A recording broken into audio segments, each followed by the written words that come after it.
Assalamu alaikum. Good morning, everyone. Good afternoon, good evening, actually. It's morning for me and Jabeen, so that's on my mind right now. Welcome to CVU's first 2026 webinar. Dr. Jabeen Fayyaz has blessed us with her knowledge and experience today.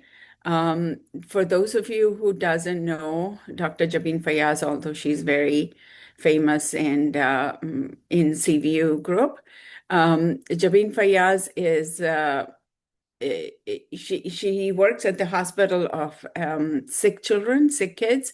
She's a medical director at SIMS Kids Simulation Program Learning Institute, medical director, Teaching Scholars Program Learning Institute, co-director of the PEM International Clinical Fellowship Sick Kids, staff physician, Division of Pediatric Emergency Medicine. That's PEM, Department of Pediatrics. She is also an associate professor at Department of Pediatrics at University of Toronto.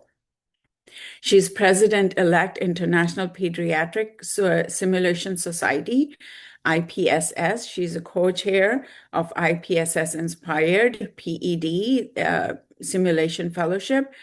She is visiting faculty at many universities, including University of Lahore, Pakistan, and UAG Schools of Medicine International Program at Mexico. Mashallah, you have so many achievements, Jabeen. I'm really happy to know you and learn from you. With that, I will give you the floor. Everyone, please keep your mics muted unless you have a question. And I will be posting a link for the certificates. And this time I added country to the form just so I can assess who is joining from where, so I can add the times for those countries as well. So please help me out with that. With that, Jabeen, the floor is yours. Thank you. Thank you so much, Sakina, for a kind introduction, and thanks everyone for joining. I see many friends, many colleagues, and in the call. It may be a little bit of repetition for those who have attended the foundational concepts of simulation in the past. But just for the sake of everyone, I hope I am seeing a lot of people who have attended the previous sessions are in there. So I will probably pass on the initial part of my presentation very quickly. Today we are going to talk about like a foundational concept and some of the INACSL standards. I cannot do it all by myself, so I want to acknowledge all the teams that I work every time and all the international collaborators and partners. These are some of my disclosures. And a lot of you do not need that reinforcement, but I always say that traditionally we used to learn about the clinical skills, about the clinical cases as it will come to us. We are working in our clinical environment during our medical school rotation or during our house job or during our residency. And if we are lucky, we get to practice that skill, and that practice is on the patient. At least I'm telling from my era, I know a lot of development has happened now, but when we were trained, there's very, very limited opportunities to practice outside clinical, like actually on the patient. We learn history taking on the patient. We learn IV cannulation, intubation, and all the skills by practicing them on the patient. But now, when I reflect back and I think about it, whether it was a safe thing to do for ourselves as a learner and for the patient being as a patient. So if we have done mistakes, like I remember, I'm not going to repeat that, but I remember we have given a medication in a wrong way and that child did not survive. I don't know whether that is the disease process or that is the, God forbid, the harm that I have caused or we have caused as a team while we were working on the shift on that day. So that is why I think I'm very passionate about simulation because Simulation allows you a venue where you can turn practice into mastery. You are allowed to make mistake. You are allowed to explore new techniques, build your confidence in a controlled environment. You can uniform or unified everybody's experience. Like if I am getting XYZ, every one of us is getting XYZ, rather than it's depending upon what will come up or what will show up during the shift.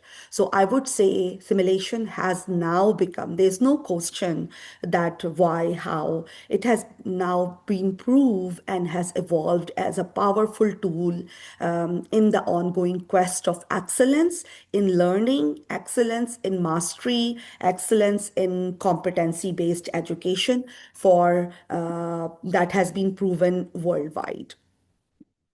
So that is what I would say. We at SimKit Simulation Program, this is our Sim Center where we practice, and Raphael is one of our Sim specialists, where we learn and replicate complex life scenarios and foster interprofessional collaboration and interprofessional learning. As we always start with definition, and I want you to be on all of us on the same page. So bear with me, and I will quickly go to some of the definitions so that we can go to the next part. So what is a simulation? As told by David Gaba, who is considered as a godfather of simulation, has given us this definition. And a couple of things I want to highlight here, that simulation is a technique or a tool, not a technology. It is really technology enhanced, but then it is again a tool, again a way to teach or to learn, where you replace or amplify real life experiences with guided experiences in a fully interactive manner. And you act as a facilitator of learning rather than a teacher. Simulation based learning can be utilized for any skill, cognitive skill, behavioral skill, technical skill, and you can teach them by using fidelity, which we are going to talk in a minute, where you can give them medical knowledge, you can teach them about teamwork, communication, and you can also inform your system and your process for the improvement as well. I would like to remind everyone that simulation educators, as an educationist, we have this basic assumption, and we always hold this basic assumption that everybody participating in the simulation based activities is intelligent, capable, cares about doing their best, and want to improve. And it is very, very important for us to start with this basic assumption, because it allows us to have a mental frame that everybody who is coming here is coming with good intent and with the intent to improve, and they are allowed to make mistake. When we start with this basic assumption, then our lens of seeing their performance will become from the lens of improvement, and our debriefing and our feedback will become from the lens how they can do better, rather than focusing on their mistakes. We just do the same, but here our focus is how they can do better. So this is a little bit of a switch or a change in our mental frame that we have to bring and have to work. And this is from the Center of Medical Simulation, and you can always put it, like I have seen people have put up big posters of this basic assumption. So whoever entering into the Sim Center will read and will understand our mental frame as simulational educationist. Now, quickly going on the foundational concepts, mannequin. Mannequin is a life-size simulator that could be full body, half body. The task trainer, as the name indicate, is a part of the body which is represented by a mannequin to practice task. The difference between mannequin and task trainer is that mannequin are costly, task trainer are less costly. They are more durable, more rugged, so you can practice the skill again and again. And it is important for us because if we are doing a scenario where we have to learn about about how to manage a septic shock or how to run a scenario for status epilepticus or neonatal resuscitation, then we need a full body mannequin. But if our intent is to teach them how to do an IM injection, how to do a suture, then task trainers are fine. Then this term, which is simulated person, we don't call it standardized patient or simulated patient here in simulation based education, just because that in simulation, they are not only patients who are performing or being playing a role. That is why they are called simulated person, which can portray a patient, can portray a family member, can be a healthcare provider based on the objective of your simulation. Hybrid is any combination. For example, here you see a lady who is a simulated person with a mannequin who is a child. Similarly, in these pictures, also a person who is simulated person and a task trainer for IM injection. And here is the delivery where lady is a simulated person and the simulated task trainer is a birthing task trainer. Then comes the virtual reality and augmented reality. Virtual reality, again, if you are sitting here and you do not have any connection of your environment, then it's called virtual reality. Augmented reality, you are still in the environment and the environment get enhanced, then that is augmented reality. And a lot of now focus in the healthcare actually is on augmented reality because you still want some connection with your real environment. You cannot want to detach with your environment, with your patient, which is represented by mannequin. That's why a lot of things are coming up as mixed reality, extended reality, which is a combination of virtual reality and augmented reality. Then again, a very important component or concept is about the fidelity. Fidelity is sometimes misnomered or misunderstood as high technology mannequin. Fidelity is again just a realism. Like you can see the definition, and realism can be enhanced by multiple way and only one way is your mannequin. So it has physical fidelity, which is represented by mannequins, by medications, by the color, by the smell, by the setup of the room. Then the conceptual fidelity is how good the progression of the scenario is. Like how well, if it is a scenario of a pregnant lady, does the scenario proceed in a logical way? If it is a scenario of respiratory distress, then does the respiratory distress is looking like a respiratory distress in terms of appearance, in terms of the vital signs? And the psychological fidelity, which is about the emotional stress, about the anxiety, about the layout. For example, if this mannequin is we are do not have our females like this, so what you can do, you can use, this is just a hair wig, you can use the hair color which is black or brown, which is the color of mostly Pakistani women or any other Islamic culture. You can make them wear scarf, you can dress them with a simple shalwar kameez, which is kind of, or abaya, long gown, that is usual representation. So this is what I meant by the usual psychological fidelity, that the psychology of the scenario, for example, breaking bad news, so people are not laughing or your simulated person is not laughing. Then moulage is the way that will help you in creating that fidelity. And in simple word, it is a makeup. It's a French word which is equivalent to makeup. It will help you in increasing the fidelity. It will help the learner to get the clues. It will engage the sense of vision, sense of like a touch, and it also inoculates some stress. you can do the moulage on the mannequin, on the person, and there are many, many moulage kits which are available. And there are many ways people are doing moulaging. You can be creative, you can use simple household tools to do that moulage, or dress up that mannequin that will represent or will indicate your the or represent, I would say, not indicate, represent the population, represent the identity of your mannequin who is representing your patient.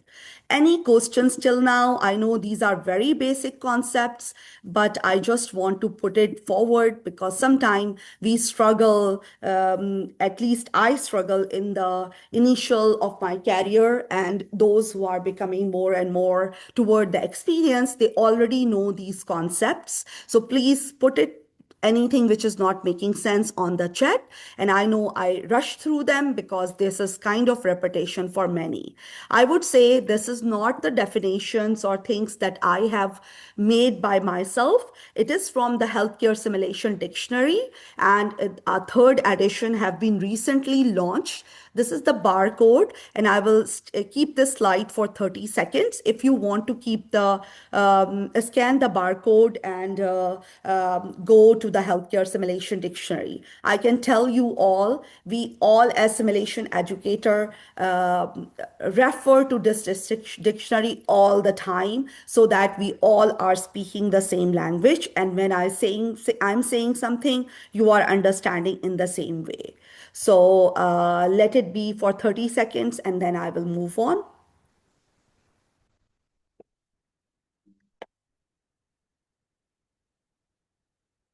The second thing which I want you all,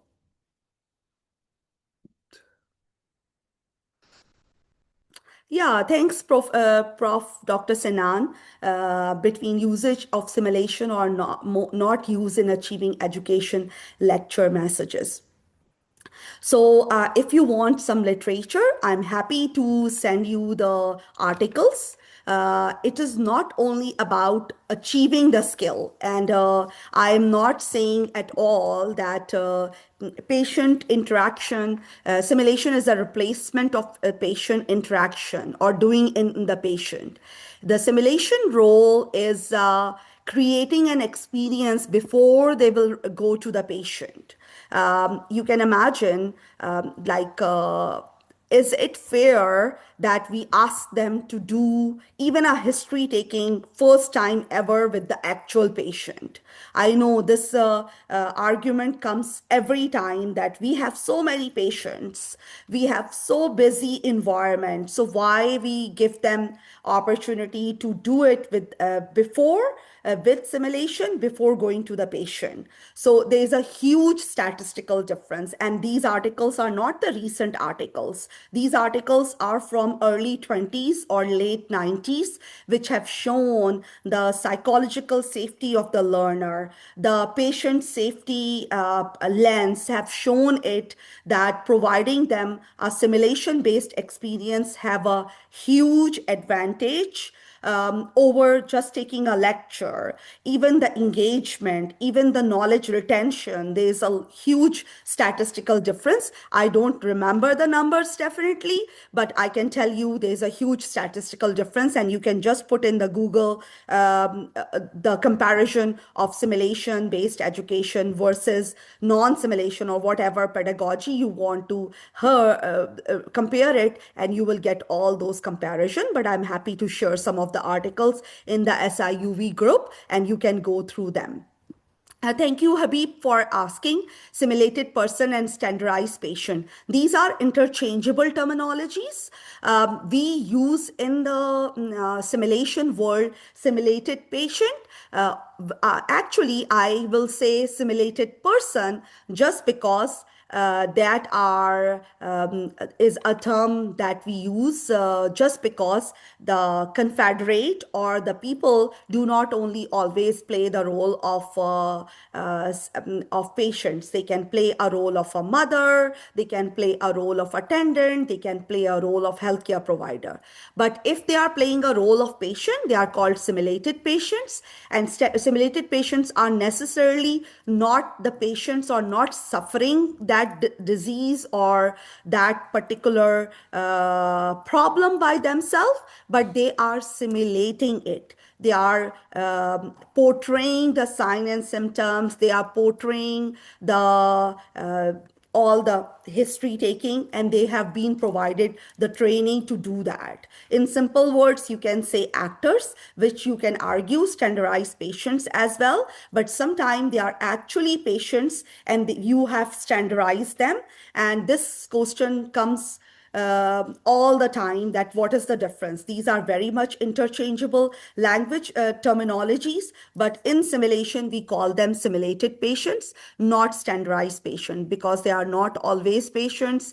There are many other roles they play, or they are sometimes healthy people who portray the role of the patient. I hope it get clarified, but you can also go into the healthcare simulation dictionary and read more about it. Thanks for asking.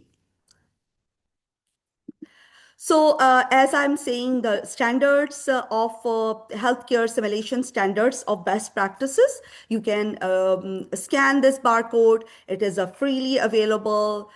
Anybody can download these standards. They are provided by the Healthcare Simulation Society. They are all followed by healthcare simulation societies, and they are considered as a gold standard for healthcare simulations. They are developed by the International Nursing Association of Clinical Simulation and Learning, which is called INACSL. And there are a couple who are repeated or are revised in 2025. These are the four standards, which are the core standards that anybody who are involved in simulation-based education need to know. And the pre-briefing, debriefing, facilitation, and simulation design have been revised in 2025. And I'm very blessed to be part of the revision process for debriefing. Again, this is the barcode. You can reach out. You may ask this question, why adhere to INACSL standards? It provides you an evidence-based framework, which are scientifically grounded approach for consistent, high quality simulation experience, and it derives measurable learning outcome. It enhances the engagement because it provides you a structured methodology which will result into the learner's engagement, and then they will be able to achieve the learning objective successfully. And it also make you that it is not developed by you, it is developed by it is being told, or it is not that you are telling them. It is a legit standards you are following, and it will show the organizational commitment. Coming to the very, very basic concept, which is pre-briefing. In simple words, pre-briefing is an information or orientation session which held prior to the start of a simulation activity, in which instructions or preparatory information is given to the participant. The purpose of the pre-briefing is to set up the stage, to inform about the scenario objectives, and to create a psychological safety, and to inform your learner about the basic assumption. So pre-briefing, it happens before the simulation activity to make the learners ready to indulge into the sim-based facilitation.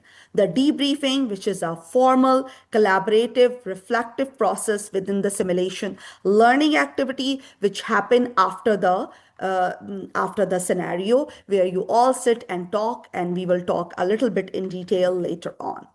The simulation-based learning activity is again an array of the structured activities that represent actual or potential situation in education and practice. These activities allow the learner to learn about knowledge, skills, and attitudes in a realistic situation in a simulated environment.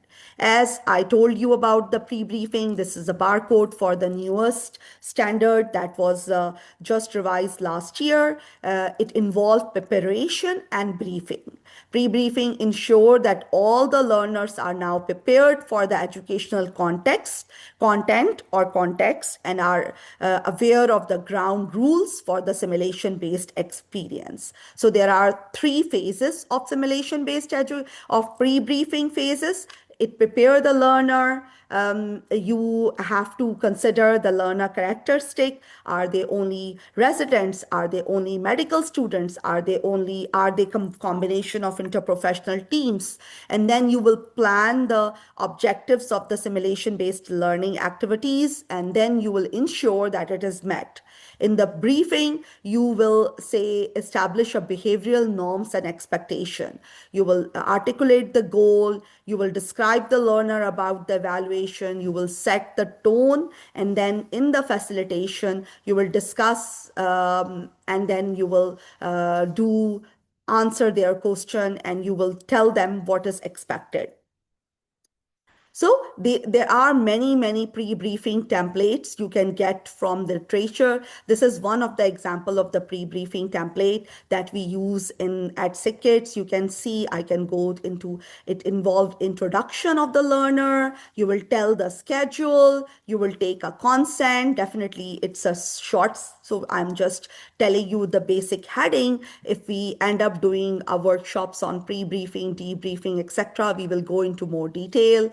You will provide some instruction, that is what is the background of the scenario, what is this participants, what is the scenario about. You will discuss the ground rules, orient them to the simulator and environment, and then you will tell them what will happen after the scenario has run and if they have any question, and then you will give them the scenario stamp. There are many other templates are available. You can create your own template, but this is one of the example. It will standardize the pre-briefing for your institute or for the sim-based educators. Then come the simulation design. The simulation design is about simulation-based experiences that are designed purposefully to meet the objectives and expected outcome. We all know it should involve the need assessment, and need assessment involve that what is the need. It is not that simulation is cool, simulation is glittery, so just do simulation. No, there need to be a purpose, there need to be a gap analysis, and there need to be a purpose that why you are incorporating simulation. And then once you have that, then you will make objectives, you will make the simulation scenario, you will decide about the fidelity, you will prepare the environment and prepare your educators, prepare your learner, and then do pre-briefing, debriefing, evaluation. And before all of that, always remember to pilot test your any simulation based activity that you are planning to have. Then as for any objectives, it need to be SMART, which I'm very sure as educator you all are aware. It need to be specific, measurable, achievable, relevant, and time-based. Now, with the invention of AI, there is a lot of AI chatbots which are being developed to help the educators to develop AI enhanced scenarios. So this is first published in 2023 by two of my very good colleagues, friends, and mentors, David Rodger and Rami. They tested the ChatGPT on developing two scenarios. One is the adult cardiac arrest, and the second is pediatric asthma. The scenario was interprofessional, that is, physician, nurses, respiratory therapists are engaged into this as a learner. They found the strengths that yes, it provides a clear and specific objective. Debriefing plans were given very thorough, well-defined. Simulation standards were adhered. The scenarios were very realistic. Participants' roles and potential challenges were outlined.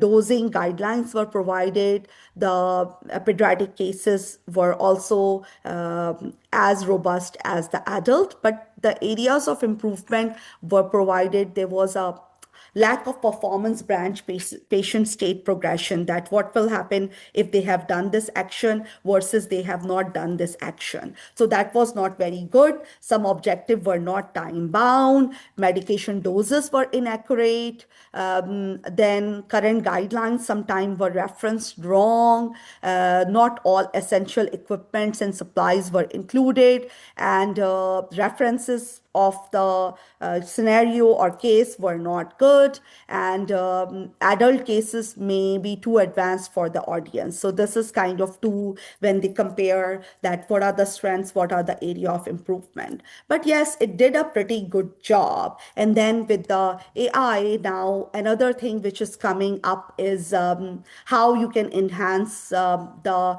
visual appearance, or tell them rather than telling how the patient is looking, you can tell them how the patient by a picture or by a chat GPT generated avatars. So you can see now you can the mannequin look like this all the time, whether it's happy, whether anxious, whether sad, whether have a respiratory distress, whether looking pale, it looks the same. But with the pictures generation, you can show on your tablet that this is how the patient look, or this is how the patient look. Even you can create some kind of GIF, which is GIF, GIFs, which are not still images or even videos. So what I want to provide you is the scenario development chatbot, which is developed by Indiana University. David Roger is and his team, and he's very kind to provide the access to all of us, so you can use that. But again, remember, it always need to be confirmed by a human educationist. It's not that you develop the scenario and now it is ready to be used. So I will stay on this slide for 30 seconds for all of you to scan the barcode, and I have downloaded the chatbot. I wish we have more time, but we will find out some time where we can have a workshop or a session on AI associated chatbots, because the other ones are also developing, which can provide you feedback on your debriefing, which can create some chatbots where learner can interact with the chatbots, and they can not replace, or I would say reinforce and augment your learners interaction with the standardized patients, and they can prepare just in time for their themselves for their interaction with the simulated participant or standardized participants, or simulated patients or standardized patients. Please let me know if once you have like scanned this barcode.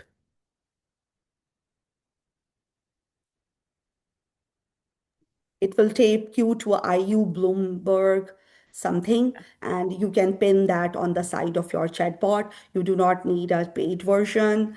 You can put it what kind of scenario you are want to develop. It will give you, it will ask you a lot of questions, and once you have answered that, then it will provide you the scenario. I posted the links on the Yeah, chat thank too. you. And I will post the links in SIUB group as well. Or there's a recorded version available that you can use later as well.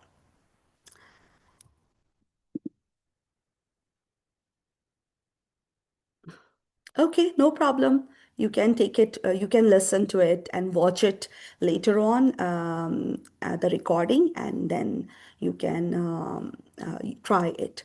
So then come the after pre-briefing scenario design. Always remember, debriefing is the next step, which is learning conversation between two or more people occurring during or after a simulated event that involve reflection on performance, identification of the performance gap, exploration of the rationale for behaviors, and seeking solution. So the debriefing has three components. That is, you will sometime you provide feedback, which is a very facilitator led.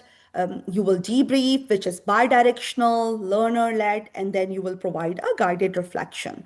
For facilitation is again a process which guide the participants to work together, to comprehend learning objective, and to develop a plan to achieve the desired outcomes. And remember, we are always a facilitator of learning rather than teacher who are teaching them about something. So this is about basic concepts and Excel standards. Sometimes it always comes why use simulation, which I heard from this group as well.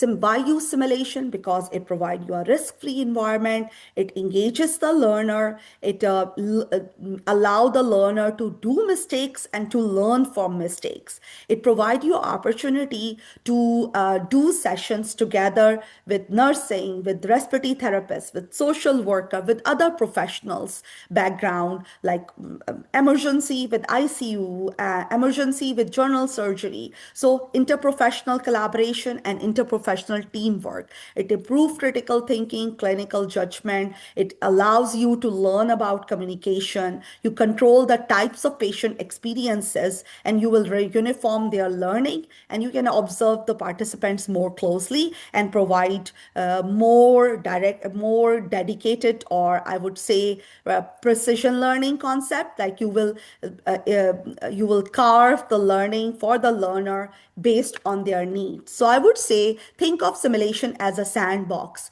where you can play, you can make things, you can break things, and then decide which one is the best that you want to keep. So you make or carve your learner what you want them to be when they go to the clinical environment. Choosing the type of simulation, you need to answer at least these 5 questions. What is the expected learning outcome? Which type of simulation matches best with the learning objective? Do I need to immerse my learner or they are practicing only discrete skills? What are the level of my learner? What are they capable? And then choose the what best support the learning objective, learners, and what in the available resources. So these are at least ask yourself. It's not that you have to develop new curriculums. You have to replace everything with simulation. Simulation is not the solution for every problem. Yes, simulation, you can see what are the existing gaps are and where you can fill those gaps with the simulation. So I would say rather than replacing or bringing or developing, integrate simulation into your institutional educational cultures or institutional curricula by asking these questions: that what is the simulation institutional program or sorry institutional problem you are trying to address? How much does it cost? How much this intervention is expected to take? What are the learner's expectation? How will you know that intervention is effective? That how you are going to evaluate, and how will you communicate to the stakeholders? What is the return of investment that I will get out if I apply simulation based pedagogies, and are the resources available for that, or am I ready for that? Am my learners are ready for that, and my institution is ready for that? So these are the practical questions you should ask. Then another thing which comes again and again is what is the difference between simulation program and sim center? I have heard it again and again. We do not have a sim center, so we cannot do simulation. That is not true. Simulation program, that is doing simulation, is completely different from having a sim center. So what is a simulation program? Simulation program is a structured educational initiative which is a comprehensive framework that will provide you or that how to incorporate simulation based experiences into the educational curriculum. I apologize, initiative is 2 time, and then the focus is learning objective, which is to meet the targeted learning outcomes, to improve the clinical skills through evidence-based methodologies. And then you will integrate into the curriculum, integrate into the faculty development, and integrate into the learner assessment processes. While the sim center is a physical infrastructure which will provide you the place, the equipment, the technology, the human resources.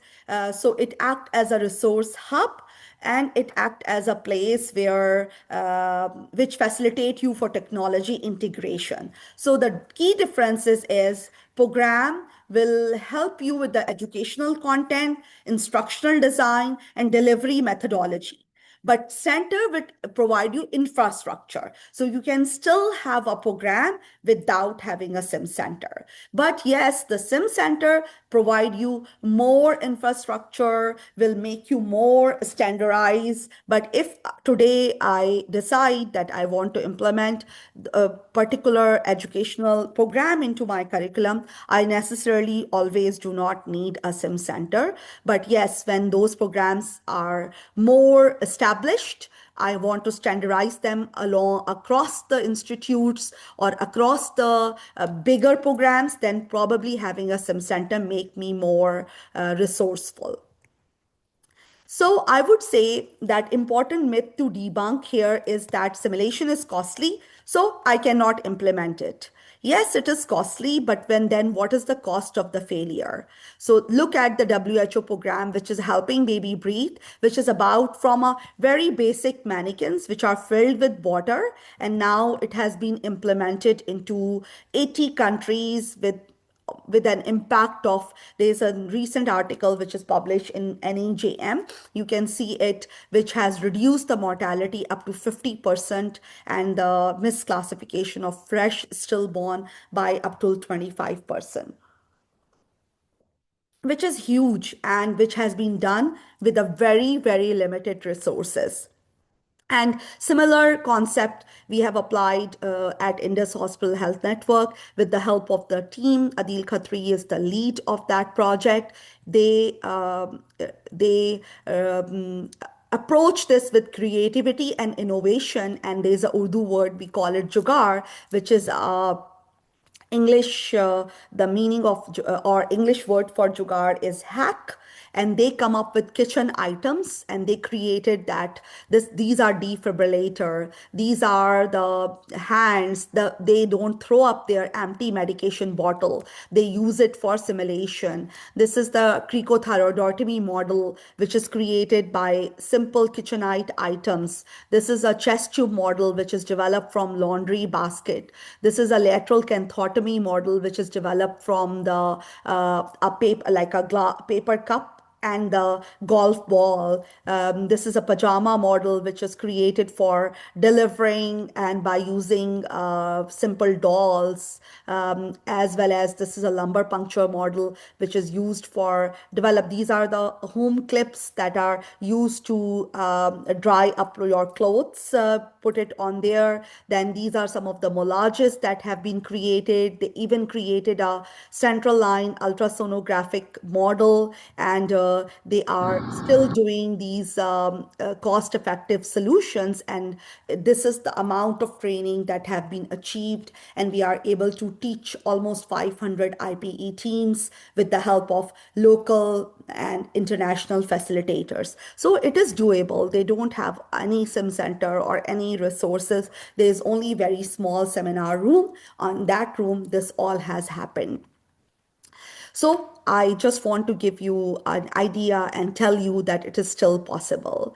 I have some of the learning theory, but I know we have don't have time. So I'm skipping that because I want to tell you about our SimKit simulation program. And you have this barcode and you can scan it. And anyone who are visiting ever in Canada are more than welcome to visit or tell me, reach out to me, and I can organize a visit for them at our Sim Center, and we don't get it now. We have the Sim program from 2019 to 2009, and we only get the Sim Center in 2023. Before that, we used to have a 1600 square foot Sim space with a one room, which is we used to have as a high fidelity room, one procedure room, and one a debriefing room. And after doing so many years of simulation, we are able to show the importance or return of of investment for our sim program, and that's why we got this funding and we are able to get this big sim center, which is now 11,500 square foot sim space with a state of art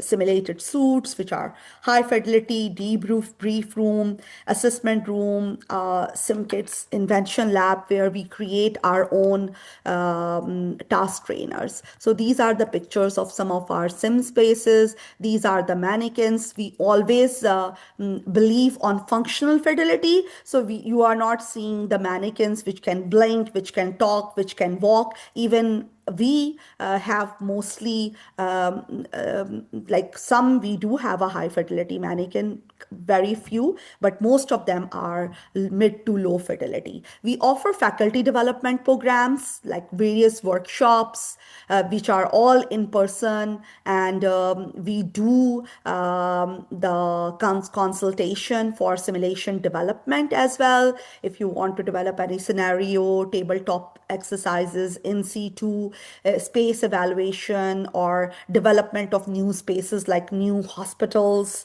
new revamping or redesigning of the spaces. We have this light program, which is Learning Institute Teaching and Education, where we do offer electives which is from 2 to 12 week, a certificate course, which is 3-month program, and a fellowship.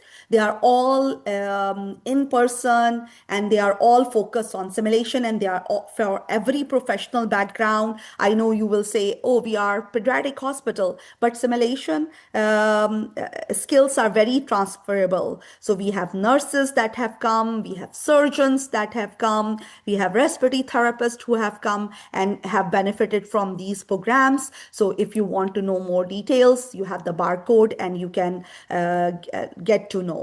We are also practicing a lot of technology, which is AR, VR, AI, immersive rooms, and highlights. You can see the highlights, but a lot of focus is about patient safety, that how can we improve the patient's related processes, how can we make the our spaces more patient geared. So it's a lot also happen in the area of patient safety, which is now being called as translational simulation. If you have heard about it, that how the learning that we have provided to our learner is translating into simulation based education.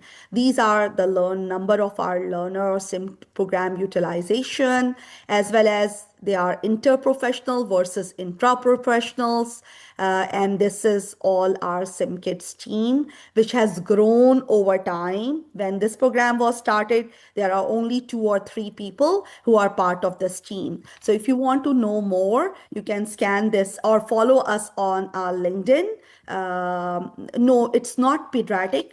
As I said, it is. That's why it does not have a fit program. If you reach out to us that I want to come for elective, then our team will do meet with you, ask your learning objectives, ask your what you want to achieve, and will dedicatedly carve that experience for you. Yes, you need your own funding for coming, so that is a one caveat, because it is non-clinical and it is sim based. So you need your own funding, or your institute may can sponsor you. So follow us on social media, LinkedIn, and stay tuned or stay connected to know more and more. And as a president of our International Pediatric Simulation Society, I would like you to explore and join. For low middle income countries, it is free to join. And again, you will ask me the question that it's an International Pediatric Simulation Society,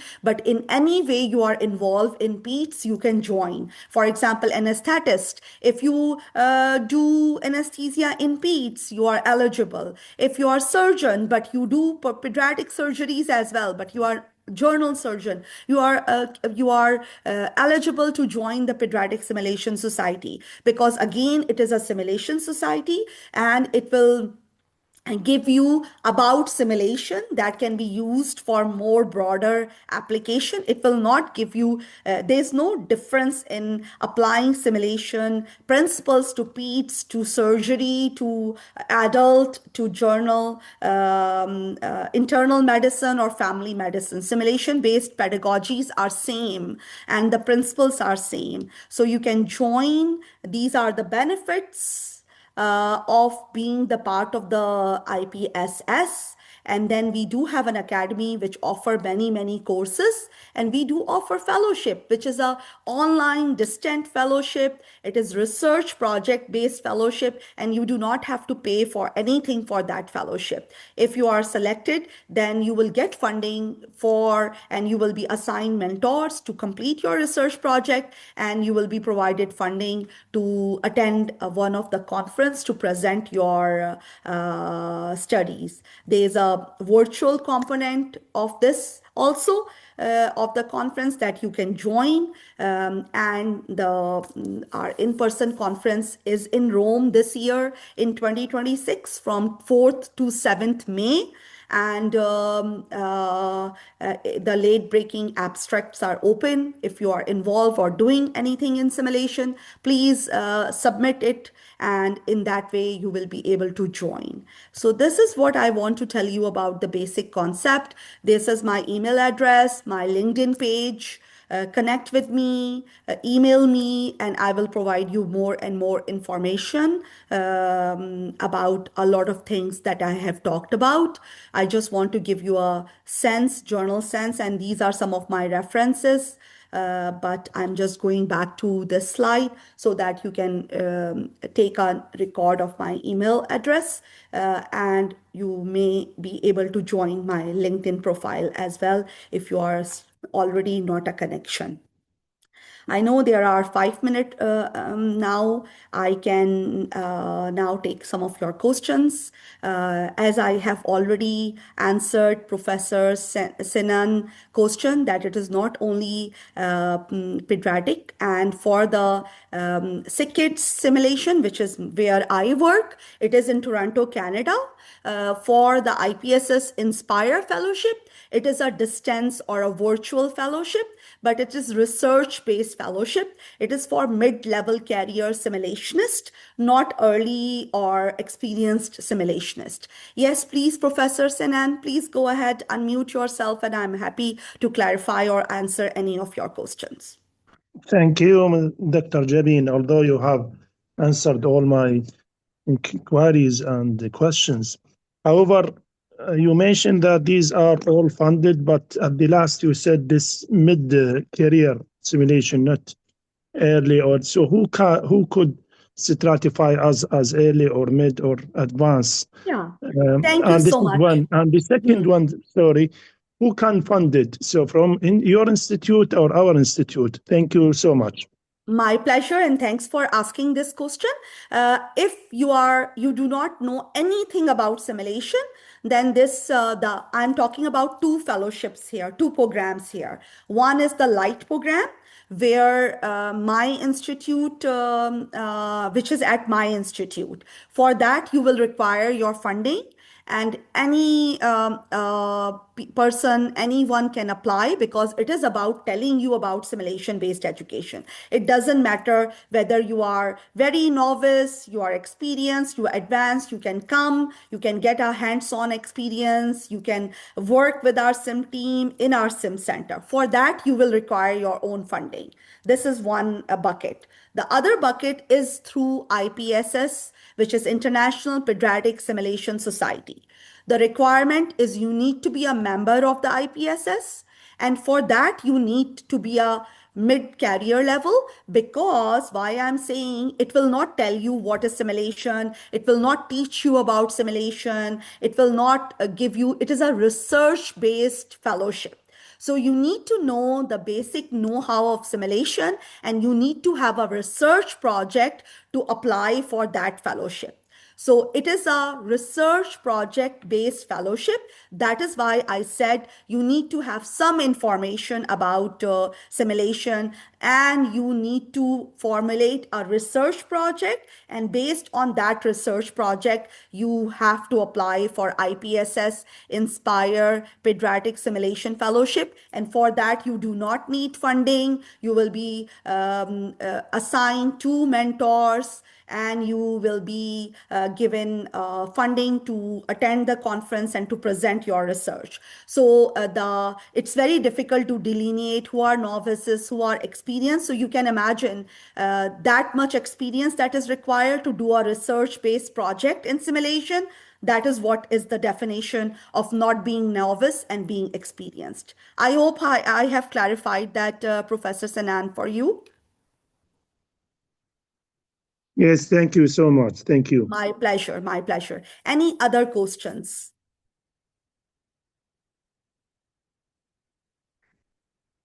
And Saima, I hope, I know you have listened me multiple time telling all these things. I hope you have still learned something new. It may have refreshed your memories, and it provide couple of new tools to you still. I know at that time the AI scenario development chatbot was not there. So probably that is something new you may have taken from this today's session. I will again say, please fill up the form. As Sakina has mentioned, she only get 3 names for the certificates. So please fill up the form, provide your names, and also provide your time zones so that timings can be mentioned on the subsequent sessions. And your names are correct on the certificates. Thank you, everyone, for joining. Thank you so much, Jabeen. I really enjoyed. I have no medical background, but I really enjoy every talk that I am part of for CVU. And I'm thankful for CVU for giving me this opportunity. Inshallah, our next session will be February 7th. It'll be a fire chat between Dr. Shabi Zaidi and Dr. Azra Raza. And the topic will be finding the first cell, a conversation between the knife and the microscope. So please don't miss out. I'm excited and I can't wait for February 7th. And I'm sure you feel the same way. And see you all again in 2 weeks. Thank you so Yeah, much. Appreciate you thank coming. Yeah, thank you so much, everyone, for participation, spending your time with us. Take care. Bye bye. Assalamu alaikum. Walaikum salam.